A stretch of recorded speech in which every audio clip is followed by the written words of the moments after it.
So, the unknown Yuzato has begun to enter the kingdom. It seems he's allowed to bring monsters in because Rose assured it. When he enters, there are a lot of knights or soldiers training, including Inukami, who is also training. While they chat, Yuzato is teased, and Inukami and Blue Grizzly are confused by the monster Yuzato brought. Inukami really wants to touch its fur, and Yuzato is fine with being petted like that, but the monster refuses. Inukami can feel it with his hand. He tells Yuzato to let him touch again, threatening to hit him if he bites. When Blue Grizzly tries to be petted again, he really bites. Yuzato, who did nothing wrong, is bitten.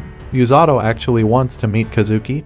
He says Kazuki is training outside to fight monsters with Siglis. He seems to lack confidence, especially hearing that the Demon Kingdom will soon attack the Linger Kingdom. Before long, the monster is in front of him. Kazuki is ready, and Yukami will also train outside tomorrow. He wants Yuzato to worry about him, but he's not sensitive enough. Yuzato sees Yukami's injured hand and heals it instantly. He's very surprised to see Yuzato's power. After that, Yuzato will continue training. Yukami feels that Yuzato is getting closer to him. While Yuzato thinks Yukami and Kazuki have been training seriously, he also has to do the same. After arriving at the dorm, Rose is silent. Yuzato says he will continue his training and talks about his duty at the front lines. Previously, he almost died fighting a giant snake. Actually, if he were asked, he wouldn't want to be in the rescue unit, but seeing his friends, he's more confident in his promise not to be a fighter but to help the wounded. Rose admires him, and finally, he understands the duties of the rescue unit. Their duty is just to avoid enemy attacks and try to help the wounded. Yuzato must pursue his desire. That is the duty of the rescue unit. Starting from there, Yuzato already felt that he had entered the rescue unit. When he was asleep, he was awakened by Rose because he was told to go to the kingdom.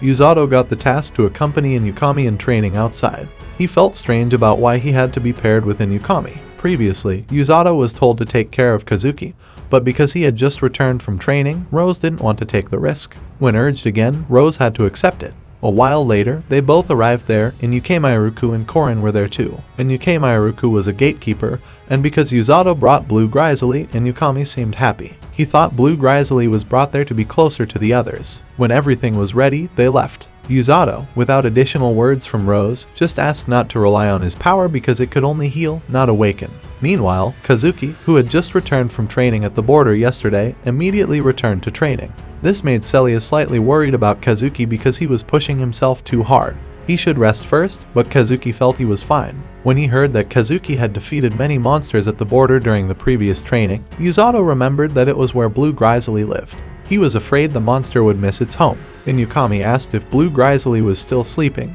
but Yuzato didn't allow any noise. Yuzato didn't understand Inukami's feelings, and after that Blue Grizzly woke up and was asked to walk on its own. Since it had just woken up, it walked unsteadily. Inukami offered to carry it, but Yuzato refused. However, since Inukami was enjoying its fur and considered it light, Blue Grizzly ended up being as light as if it needed Yuzato's healing power. Later, as they walked forward, Blue Grizzly and Korin felt something ahead. Indeed, many bandits blocked their path. While people panicked, Inukami was happy to meet real bandits. Inukami immediately defeated them one by one using its electric power until they had to duel with the others. Shortly after, other enemies came, and indeed many monsters named Palbo ran towards them. At first, they managed to avoid them, but Inukami lost focus and almost got hit. Luckily, Yuzato stopped it, and both of them were thrown into a dangerous forest and a river which connected to a waterfall. Yuzato lost consciousness while falling. Luckily, Inukami saved him and carried him until he regained consciousness. However, Yuzato had to heal the wound on his cheek. After that, Inukami told him they couldn't go back today, so they had to find shelter. Inukami knew the area because it had trained there yesterday, so it suggested staying in a cave.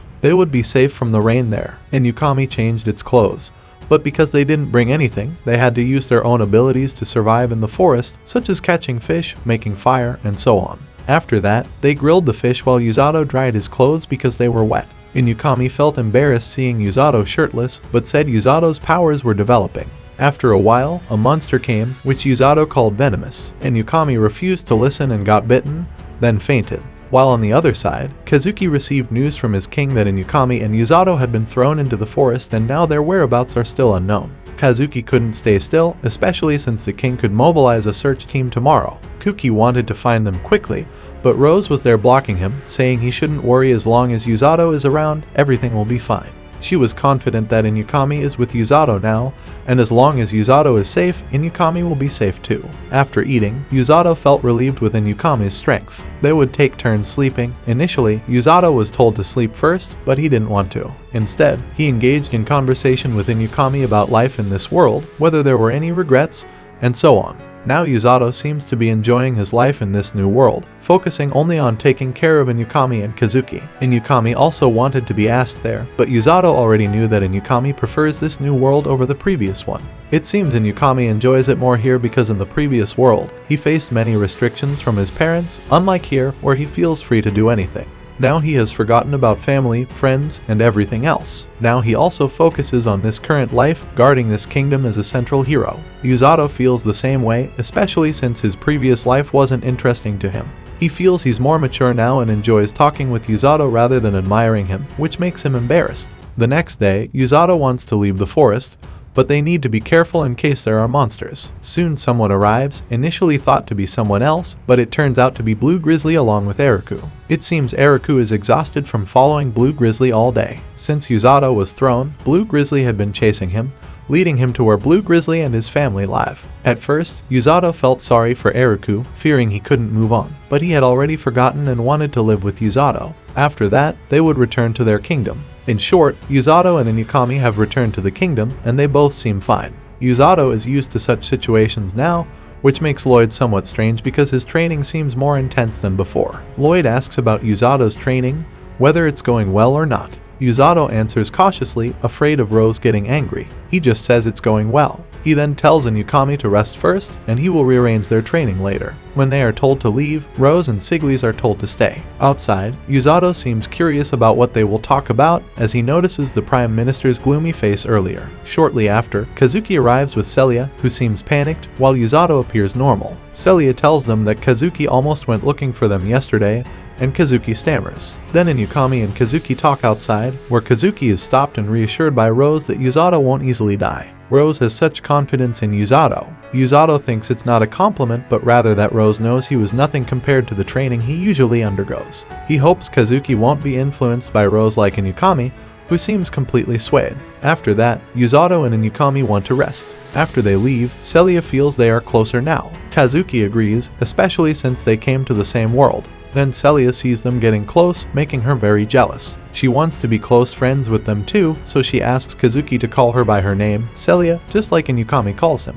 On the other hand, Rose and Glies were told that they had investigated the bandit who intercepted the Inukami and Yuzato. After tracing it, they found out that what surprised them was Yuzato being attacked by a monster named Palbor, which lived in the grasslands. Perhaps because of something that scared them, they ran away and their numbers weren't many. Glies suspected that the Demon King had started to move. Indeed, after previous battles, the demon side would be cautious with the Ranger Kingdom. Therefore, he was ordered to be on guard with his troops in case of a sudden attack. Now it was Rose's turn to monitor the whereabouts of the demon troops. Rose was ready there because she had extraordinary speed. However, when she was about to return, the king asked her for something else. He wanted Rose to be the commander again, just like before. She strongly refused because she had trauma from the past when she lost her subordinates because she couldn't protect them and prioritized herself. She even had to sacrifice her right eye, which until now was considered a witness to where she didn't want to be a commander anymore. That's why she established a rescue unit whose duty was just to rescue without having to participate in actual duels. Actually, Rose had successfully carried out this task before, but there was still a target she hadn't achieved. She wanted to have a disciple who couldn't die or exceed human limits. She found someone suitable for that, Yuzato.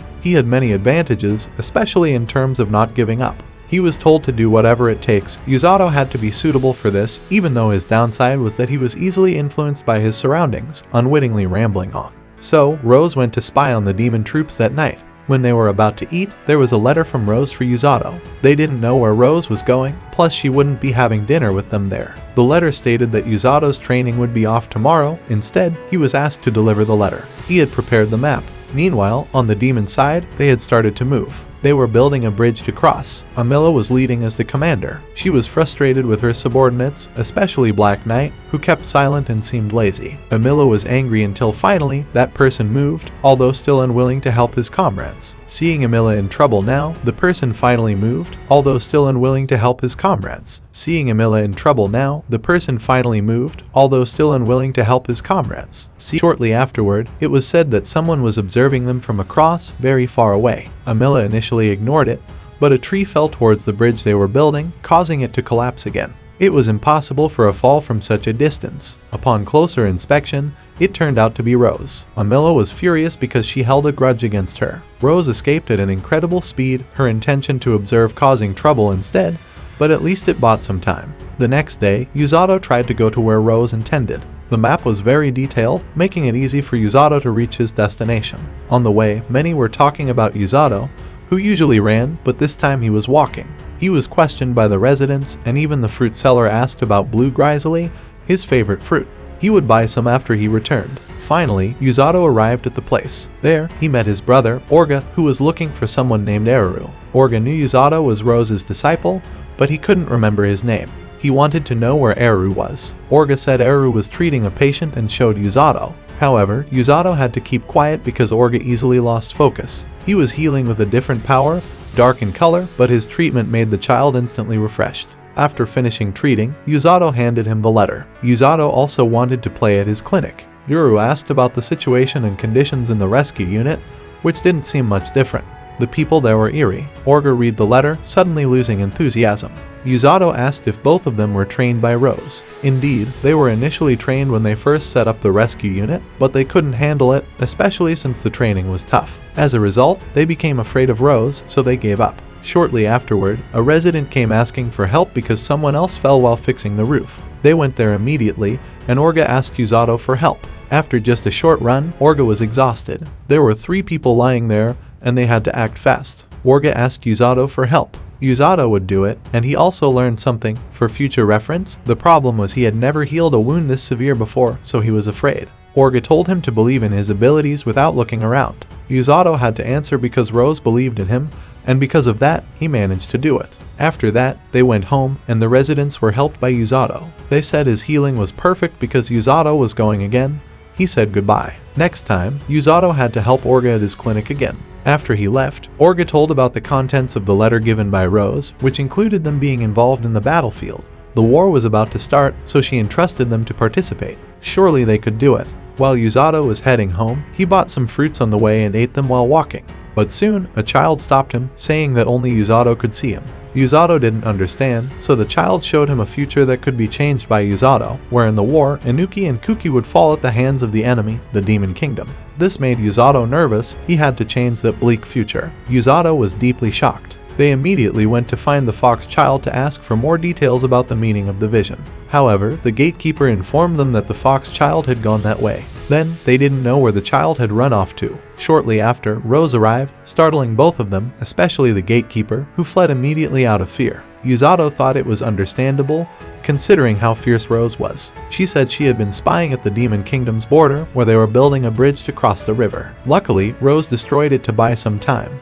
However, Yuzato thought Rose was going overboard. She was just supposed to spy, not destroy bridges. But he was promptly interrupted as Rose was called back to report to Lloyd. When they arrived, Rose immediately reported what had happened. Besides spying, she had delayed the enemy. Now, Lloyd had to mobilize his entire army because the enemy would arrive at the kingdom in a few days. Lloyd instructed his subordinates to move, while Silis told Kajuk and Inukami to come to him directly. Kazuki and Inukami immediately went to meet Lloyd. Inukami knew why they were summoned. As they saw Celia there, Kazuki became awkward, especially when she was just called by her name. Inukami was curious about what was happening between Kazuki and Celia. Meanwhile, Yuzato couldn't sleep. He kept thinking about the child's words regarding the future. He didn't know what to do to change it, especially when there was a light outside.